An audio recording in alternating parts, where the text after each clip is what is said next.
नमस्कार दोस्तों, स्वागत है आप सभी का शारदा एकेडमी पर। आज हम बात करेंगे अमर सिंह के बारे में। 1 जुलाई 2020 को ये खबर आई कि अमर सिंह का निधन हो गया सिंगापुर के एक अस्पताल में। तो आज हम बात करना चाह रहे हैं भारतीय राजनीति के एक महत्वपूर्ण व्यक्ति, एक कद्दावर नेता अमर सिंह के बारे में। देखिएगा, अगर हम बात करें अमर सिंह की, तो अमर सिंह को बोला जाता है भारतीय राजनीति के शापित अश्वत्थामा। Amar Singh is the cursed Ashwatthama of Indian politics. Clear. तो भारतीय राजनीति के अश्वत्थामा कहे जाने वाले अमर सिंह का निधन हो गया है 1 जुलाई 2020 को सिंगापुर के एक अस्पताल में, जहां पर वो अपनी किडनी से रिलेटेड या किडनी की जो उनको बीमारी थी, किडनी का उनका ट्रांसप्लांट हुआ था, उसके इलाज के दौरान उनका वहां पर निधन हुआ। देखिए, भारतीय राजनीति में बड़े बड़े नेता आए हैं, बड़े बड़े लोग आए हैं जिनका निधन हुआ है, जिनको हमने देखा है, जिनकी मृत्यु देखी है। लेकिन अमर सिंह एक ऐसे नेता थे जिनके जाने के बाद भारतीय राजनीति में एक ऐसा वैक्यूम बन गया है जिसे भर पाना दशकों तक संभव नहीं हो पाएगा। वो एक जो है इस प्रकार के नेता थे जिनकी सभी के साथ फ्रेंडशिप थी, सभी राजनीतिक दलों में उनका उठना बैठना था। और सिर्फ राजनीति में ही नहीं, अगर हम बात करें बॉलीवुड में, तो बॉलीवुड में भी कई सारे ऐसे एक्टर्स थे, एक्ट्रेस थी, लोग डायरेक्टर प्रोड्यूसर थे जिनके साथ उनके करीबी संबंध थे। अगर हम बात करें उद्योगपतियों की, तो अनिल अंबानी या और भी कई ऐसे सुब्रतो राय जैसे बड़े बड़े उद्योगपतियों के साथ उनका, क्योंकि वो भी एक उद्योगपति थे, तो उनके साथ भी उनका जो है अच्छे संबंध थे, उनके अच्छे रिलेशनशिप थे। देखिए, हम बात कर रहे हैं अमर सिंह, जिन्हें कहा जाता है भारतीय राजनीति का अश्वत्थामा। सबसे पहले देखिए, यहाँ पर अमर सिंह का जन्म हुआ था 27 जनवरी 1956 को आजमगढ़ में। क्लियर। तो अमर सिंह जी का जो जन्म हुआ था वो कहाँ पर हुआ था? आजमगढ़ में 27 जनवरी 1956 को। इट मीन्स कि 26 जनवरी जो गणतंत्र दिवस होता है उसके एक दिन बाद ही इनका जन्म हुआ आजमगढ़ में। आजमगढ़, जहाँ से एक और समाजवादी पार्टी के नेता आते हैं, आजम खान। अमर सिंह का बचपन कलकत्ता के बाड़ा बाजार में गुजरा। परिवार वहाँ हार्डवेयर का कारोबार करता था। फिर वह लड़का जेवियर कॉलेज कलकत्ता में पढ़ने के लिए पहुंचता है। कलकत्ता के लॉ स्कूल से ही उन्होंने अपनी ग्रेजुएशन की डिग्री कंप्लीट की। अगर हम बात करें अमर सिंह की पत्नी की, तो उनका नाम है पंकजा कुमारी सिंह और बेटी का नाम है दृष्टि सिंह और दिशा सिंह। ठीक है। पश्चिम बंगाल कांग्रेस में शुरुआती राजनीतिक कैरियर के साथ 1980 के दशक में एक युवा कांग्रेस के सदस्य के रूप में वह उत्तर प्रदेश के मुख्यमंत्री वीर बहादुर सिंह के संपर्क में आए। तो उन्हें मौका मिला, उत्तर प्रदेश के मुख्यमंत्री जो उस समय कांग्रेस के थे, वीर बहादुर सिंह, उनके वो संपर्क में आए। लेकिन ये कोई बहुत बड़ा उनके पॉलिटिकल कैरियर का बड़ा पॉइंट साबित नहीं हुआ। बड़ा जो मील है वो साबित हुआ 1996 में। 1996 में जब वो उनकी मुलाकात जो है मुलायम सिंह के साथ हुई एक विमान में यात्रा के दौरान। तो 1996 में समाजवादी पार्टी के नेता मुलायम सिंह यादव के साथ विमान में सवार होने का मौका मिला, जिसने उनकी किस्मत बदल दी। यहीं से उनका पॉलिटिकल जो लाइफ है, जो पॉलिटिकल कैरियर है, वो यहाँ से स्टार्ट हुआ और उसने एक नई इतिहास लिखना शुरू किया। देखिए आगे, यहाँ पर समाजवादी पार्टी का गठन हो चुका था और श्री यादव, 1996 की बात हो रही है। मुलायम सिंह यादव उस समय देवेगौड़ा की सरकार के रक्षा मंत्री थे। गठबंधन की राजनीति के दौर में, उस समय गठबंधन का काफी दौर चलता था। गठबंधन की राजनीति के दौर में मंडल, मंदिर और एक उदारीकरण अर्थव्यवस्था श्री सिंह की प्रतिभाओं की मदद करने के लिए वित्तीय महत्वाकांक्षाओं और राजनीतिक स्पेक्ट्रम भर में दोस्ती के लिए पूरा खेल पाया। उन्हें जल्द ही समाजवादी पार्टी का महासचिव बना दिया गया और 1996 में राज्यसभा बर्थ से पुरस्कृत भी कर दिया गया। यानी कि 1996 में पहली बार उन्हें राज्यसभा का सदस्य बनने का मौका मिला। वो जो है मुलायम सिंह के एक सैनिक की तरह या उनके एक पक्षकार की तरह दिल्ली में जो है पहुंच गए। अब देखिए आगे, यहाँ पर उन्होंने न केवल श्री यादव को उत्तर प्रदेश में एक बंद सड़क से बाहर लाने और एक प्रांतीय राजनेता के प्रवक्ता के रूप के लिए दिल्ली में वास्तविक खिलाड़ी होने के लिए महत्वपूर्ण भूमिका निभाई। यानी मुलायम सिंह तो एक पीछे थे उनके तरफ से दिल्ली में जो खड़ा था, जो उनका पूरा नेतृत्व संभालता था, उनके लिए पृष्ठभूमि तैयार करता था, वो थे अमर सिंह। समाजवादी पार्टी के मेन जो फेस थे, जो मुख्य चेहरा थे, वो अमर सिंह थे। वह दुश्मनों के लिए रक्त बीज, मित्रों के लिए हनुमान है। एक आम आदमी की नज़र में वह डिजायर अली भी हैं और रासपुतीन भी हैं। वे भारत की राजनीति के स्थापित अश्वत्थामा हैं, नरो या अमरो।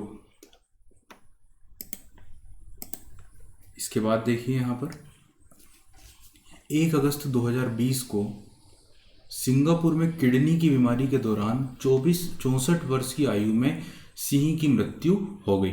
अब देखिए, अगर हम बात करें, ये तो हमने एक ओवरव्यू लिया उनके जीवन के बारे में, उनके बारे में क्या क्या हुआ है। देखिए आगे, अगर हम बात करें 2 दशकों के इस सियासी सफ़र में अमर सिंह जिस तरह से ऊपर चढ़े, उसी तरह से उनका ग्राफ नीचे भी आया।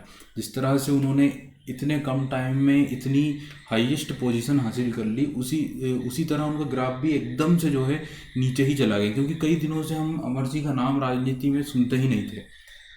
हालांकि वो राज्यसभा के सदस्य अभी भी थे, पर फिर भी राजनीति के गलियारों में उनका नाम नहीं आता था। किसी जमाने में अमर सिंह समाजवादी पार्टी के सबसे असरदार नेता थे। उनकी तूती बोलती थी, लेकिन हाशिए पर भी डाले जाते रहे। समाजवादी पार्टी की कमान अखिलेश के हाथ में जाने के बाद उन्हें समाजवादी पार्टी से किनारे कर दिया गया। क्लियर? तो समाजवादी पार्टी में उनकी दूसरे नंबर की स्थिति थी, लेकिन अखिलेश यादव के आने के बाद उन्हें समाजवादी पार्टी से किनारे किया गया।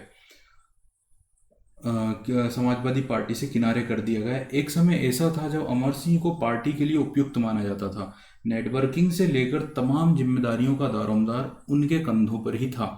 90 के दशक में अमर सिंह को यूपी की शुगर लॉबी का असरदार व्यक्ति माना जाता था। इसी सिलसिले में उनकी तत्कालीन मुख्यमंत्री मुलायम सिंह से नज़दीकी बढ़ी। हालांकि मुलायम सिंह के साथ उनकी जो पहली जो मुलाकात हुई, वो एक इंसिडेंट था। जब मैंने आप लोगों को बताया, एक विमान में सफ़र करने के दौरान उनकी मुलायम सिंह जी से पहली बार मुलाकात हुई। साल 1996 के आसपास अमर सिंह समाजवादी पार्टी में शामिल हुए और जल्द ही उन्हें पार्टी के महासचिव के रूप में नियुक्त किया गया।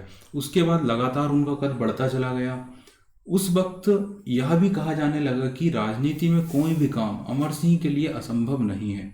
2008 में देखिए, अब ये तो बात हो गई। अब अगर हम बात करें आगे की, तो 2008 में जब न्यूक्लियर डील के दौरान मनमोहन सरकार अल्पमत में आ गई, तब अमर सिंह ने ही समाजवादी सांसदों के साथ साथ कई निर्दलीय सांसदों को भी सरकार के पाले में ला खड़ा किया।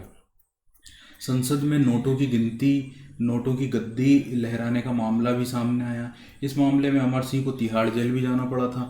सियासत के साथ साथ अमर सिंह की पकड़ बॉलीवुड से लेकर उद्योगपतियों तक भी थी। एक ज़माने में अमिताभ बच्चन, अनिल अंबानी के वे करीबी माने जाते थे। क्लियर? इस तरह से हमने बात करी अमर सिंह के जीवन में, जो उन्होंने हासिल किया है, जो उनका जीवन रहा है। अमिताभ बच्चन की बात करें तो अमिताभ बच्चन को अमर सिंह बड़े भैया कहकर पुकारते थे। अमर सिंह ही जयाप्रदा को समाजवादी पार्टी में लेकर आए थे।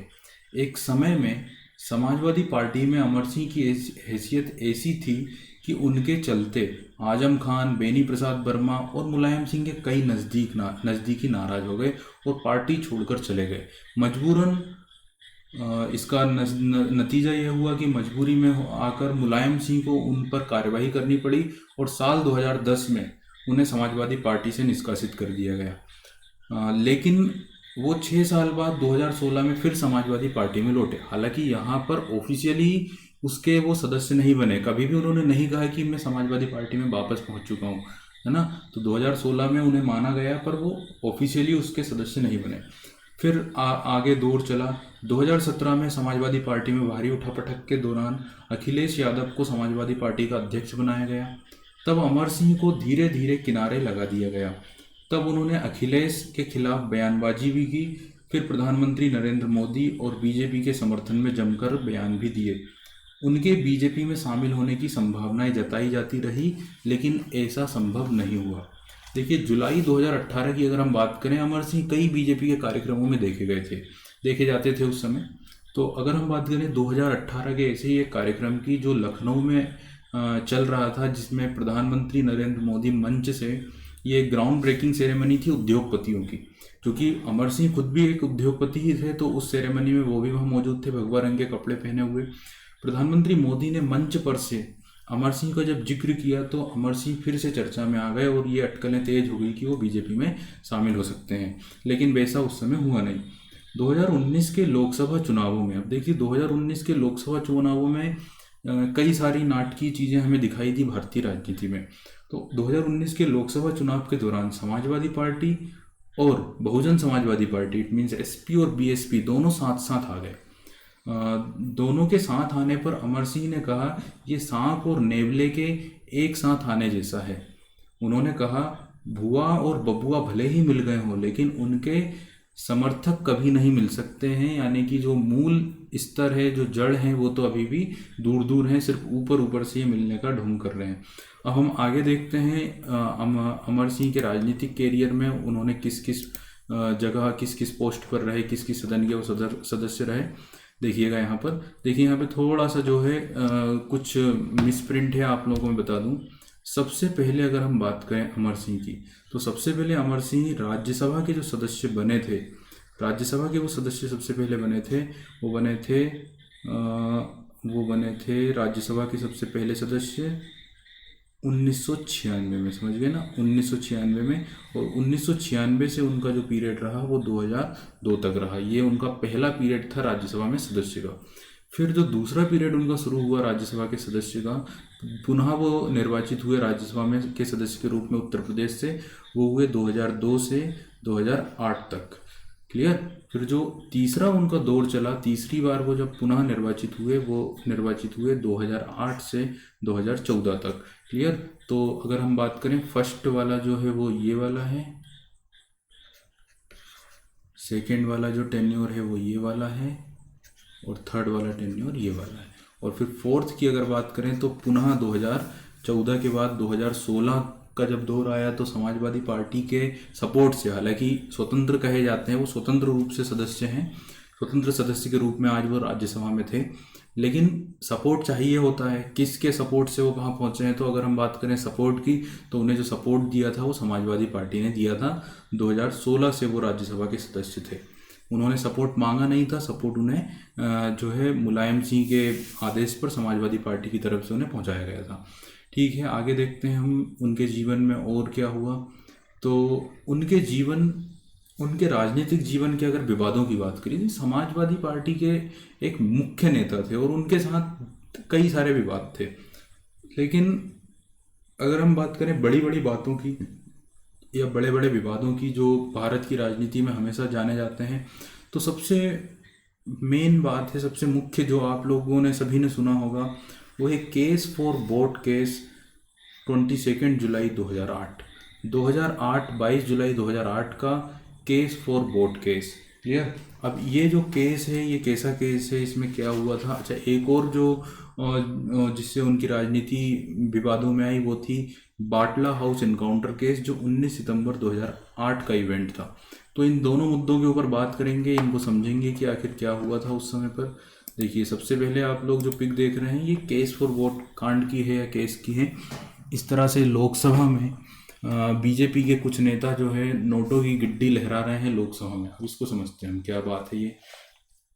देखिए क्या हुआ कि यहाँ पर हम बात करें, अगर इसका जो पूरा मास्टरमाइंड माना जाता है इस पूरे केस का, वो माना जाता है बीजेपी के एक नेता जो लाल कृष्ण आडवाणी के काफ़ी सहयोगी थे, करीबी माने जाते थे, सुधीर कुलकर्णी को।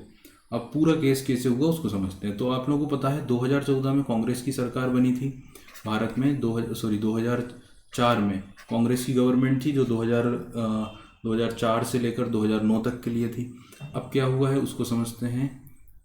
2008 में ऐसा क्या हुआ, तो 2008 में अमेरिका और भारत के बीच 123 समझौते हुए, जिन्हें US India civil nuclear agreement के रूप में जाना जाता है। यानी अमेरिका और इंडिया के बीच में एक न्यूक्लियर एग्रीमेंट हुआ, जिसको सिविल न्यूक्लियर एग्रीमेंट भी कहा जाता है, जिसके तहत भारत अपनी नागरिक और सैन्य परमाणु सुविधाओं को अलग अलग करने और अंतर्राष्ट्रीय परमाणु ऊर्जा एजेंसी के सुरक्षा उपायों के तहत अपनी सभी नागरिक परमाणु सुविधाओं को रखने के लिए सहमत हुआ।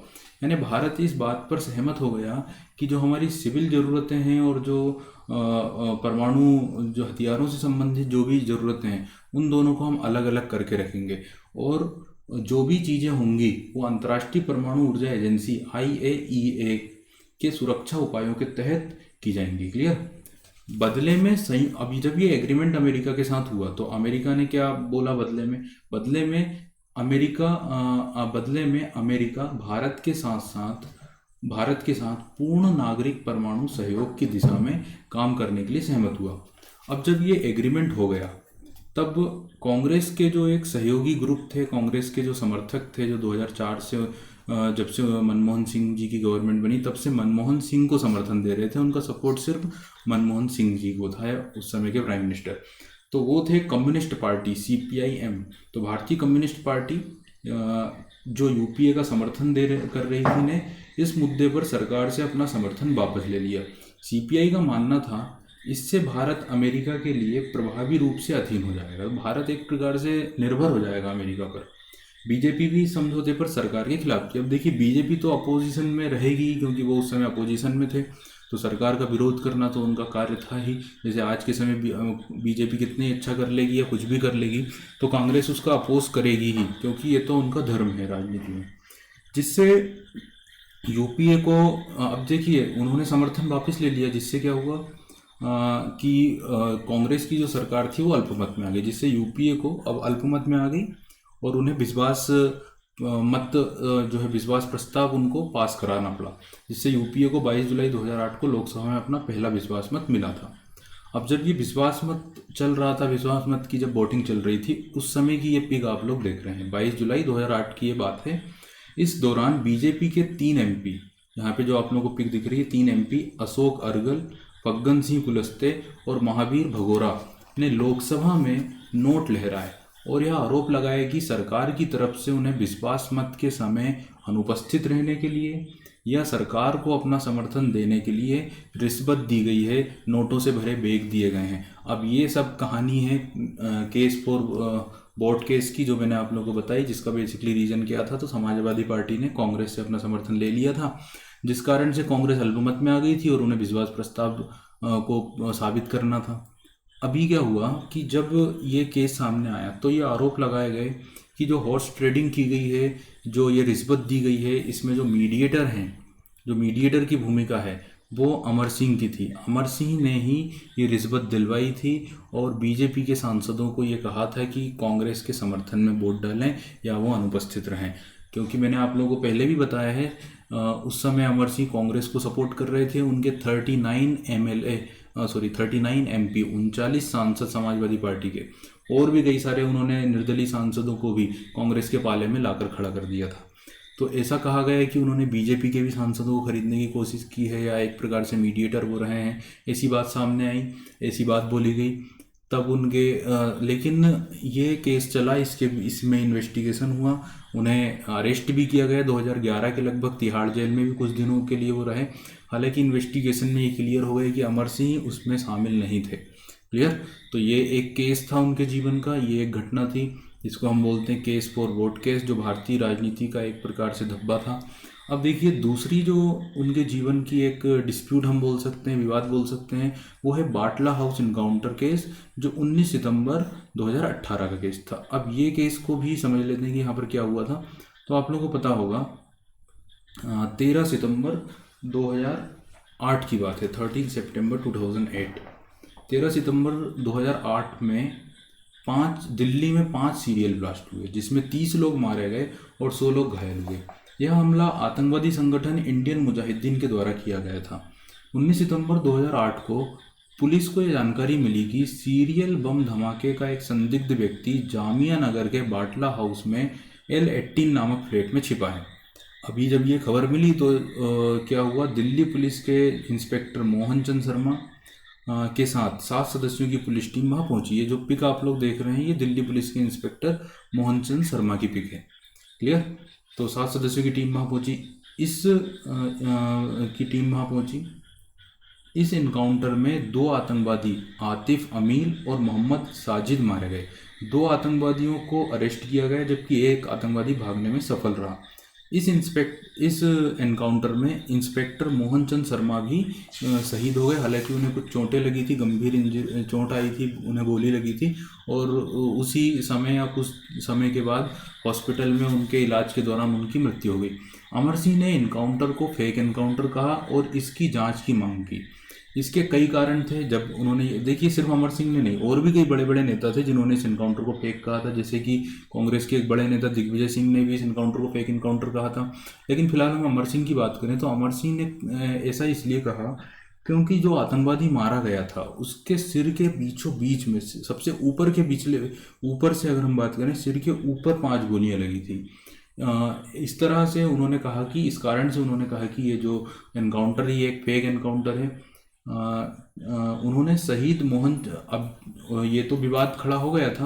हालांकि कोर्ट का उस समय जो डिसीजन आया उसमें उन्होंने कहा कि ये एक फेक एनकाउंटर नहीं है, या उनका डिसीजन अलग था, उन्होंने इसको फेक एनकाउंटर नहीं कहा। इसके बाद क्या हुआ, इसके साथ साथ अमर सिंह ने शहीद मोहनचंद शर्मा के परिवार को 10 लाख का चेक भी दिया, लेकिन परिवार ने उनका चेक वापस लौटा दिया। इस तरह से उनकी राजनीति में एक पॉइंट ये भी आता है जिसको हम बोलते हैं बाटला हाउस इनकाउंटर केस, जो दिल्ली में सिलसिलेवार जो 5 बम ब्लास्ट हुए थे उसके बाद की घटना थी।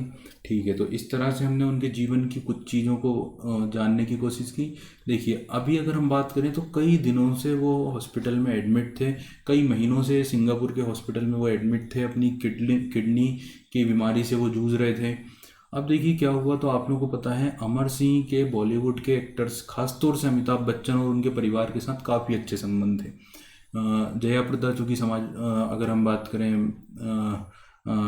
अमिताभ बच्चन की जो वाइफ हैं जया बच्चन, वो भी समाजवादी पार्टी में उनकी साइड से थी या उनकी पार्टी से थी, तो काफ़ी अच्छे उनके दशकों से उनके काफ़ी अच्छे संबंध थे। लेकिन अगर हम बात करें पिछले 10 सालों की, पिछले दशक की, तो अमिताभ बच्चन और उनकी फैमिली से उनकी दूरियां बढ़ती गई, उनके संबंध धीरे धीरे खराब होना शुरू हुए। और इस बीच उन्होंने, अमिताभ बच्चन और उनके परिवार पर कई तीखी टिप्पणियां की, कई तल्ख टिप्पणियां की। लेकिन अगर हम बात करें अमिताभ बच्चन की, उन्होंने निरंतर अमर सिंह के प्रति अपने स्वभाव में बिल्कुल भी कटुता नहीं लाए और निरंतर उन्हें कई मौक़ों पर उनके प्रति स्नेह दिखाते रहे। जैसे अमर सिंह का जन्मदिन हो या उनके पिता की जो है पुण्यतिथि हो, तब उन्हें श्रद्धा सुमन अर्पित करते रहे या उन्हें मैसेज करते रहे, फ़ोन करते रहे। इस तरह अमिताभ बच्चन ने अपना स्वाभाविक जो उनका नेचर था वो दिखाते रहे। तो अभी अगर हम बात करें फरवरी 2020 में, जब अमर सिंह को ऐसा लगा कि अमिताभ बच्चन काफ़ी अच्छे व्यक्ति हैं और उन्होंने उनके साथ एक अच्छा स्नेह दिखाया है, तब फरवरी 2020 में सिंगापुर से जब वो हॉस्पिटल में एडमिट थे, वीडियो मैसेज के जरिए अमिताभ बच्चन से उन्होंने एक खुले तौर पर माफ़ी मांगी। एक वीडियो मैसेज जो आपको मिल जाएगा यूट्यूब पर है, जिस पर उन्होंने एक माफ़ी का संदेश लिखा है अमिताभ बच्चन के नाम पर। इस मैसेज में उन्होंने कहा कि उन्होंने अनावश्यक रूप से अमिताभ बच्चन के लिए ज़्यादा उग्रता दिखाई, उनके लिए कटु बातें कही। क्लियर। लेकिन अमिताभ बच्चन उनके प्रति स्नेह रखते रहे और उनके पिता के पुण्यतिथि पर निरंतर श्रद्धा सुमन अर्पित करते रहे। इस तरह से अमिताभ बच्चन अपने स्वभाव के अनुसार काम करते रहे, लेकिन राजनीतिक द्वेष के कारण या राजनीतिक किसी बात के कारण अमर सिंह के द्वारा कुछ गलतियां हुई। अब देखिए यहाँ पर हम बात करें अमर सिंह की, तो एक और फैक्ट आप लोग ये जान लें कि अमर सिंह ने अपनी जो पैतृक संपत्ति थी, जो उनके पिता के नाम पे थी, उनकी जो पैतृक संपत्ति थी, वो संपत्ति आरएसएस से जुड़ी एक संस्था सेवा भारती नामक संस्था को दान कर दी थी। ये 2018 की बात है। अमर सिंह ने अपनी पैतृक संपत्ति आरएसएस से जुड़ी एक संस्था सेवा भारती नामक संस्था को दान कर दी थी अपने इस स्वर्गीय पिता की याद में। उन्होंने यह संपत्ति सेवा भारती संस्था को दान की थी। दान की गई संपत्ति की कीमत लगभग 15 करोड़ थी। क्लियर। तो 15 करोड़ की संपत्ति उन्होंने दान की। इस तरह से हमने अमर सिंह, जो भारतीय राजनीति में एक बहुत ही महत्वपूर्ण नेता माने जाते हैं, इट मीन्स कि वो सभी के साथ मिले हुए नेता थे, उनके कोई दुश्मन नहीं थे, कुछ भी वो कर सकते थे। एक बहुत बड़े पॉलिटिशियन के रूप में हम उनको समझ सकते हैं। तो आपको ये सेशन कैसा लगा? अगर आपको ये सेशन पसंद आया हो तो आप इसे लाइक करिएगा, शेयर करिएगा और चैनल को सब्सक्राइब करिएगा। Thank you so much.